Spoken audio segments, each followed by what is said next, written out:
মাছ ধরার জন্য শাহু নদীতে জাল বিছিয়েছেন একজন মহিলা। আজ সকালে জাল টানতে চক্ষু চড়ক গাছার জালের ভেতরে মাছ নয়, রয়েছে আস্ত এক অজগর সাপ। ঘটনায় চাঞ্চল্য এলাকায়। সকাল সকাল ঘটনায় ব্যাপক কৌতূহল।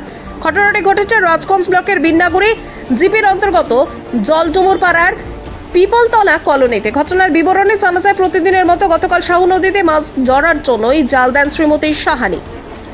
হঠাৎ আজ সকালে লক্ষ্য করেন জালে জড়িয়ে আছে অজগর। তড়িঘড়ি খবর দেওয়া হয় বন দপ্তরকে। খবর পেয়ে ছুটে আসেন তারা। এসে অজগরটিকে উদ্ধার করে নিয়ে যান। অজগরটির স্বাস্থ্য পরীক্ষা করে বৈকুণ্ঠপুর জঙ্গলে ছেড়ে দেওয়ার কথা জানা গিয়েছে।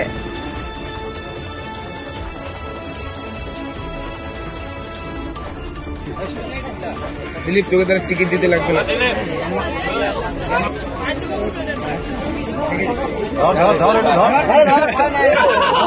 আরো মোটা করে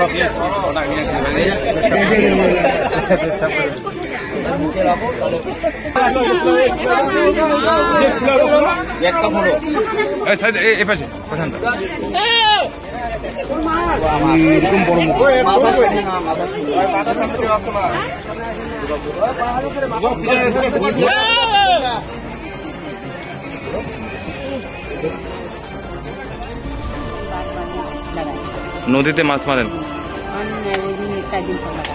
আচ্ছা, জল নেই বলে কয়দিন পরে মাছ জল হইলে লাগায়। আজকেই ফাঁসছে। যে দেখো জালে এইটা। ফরেস্ট ডিপার্টমেন্টকে ফোন করেছেন? হ্যাঁ, ওইনিকে বলছি।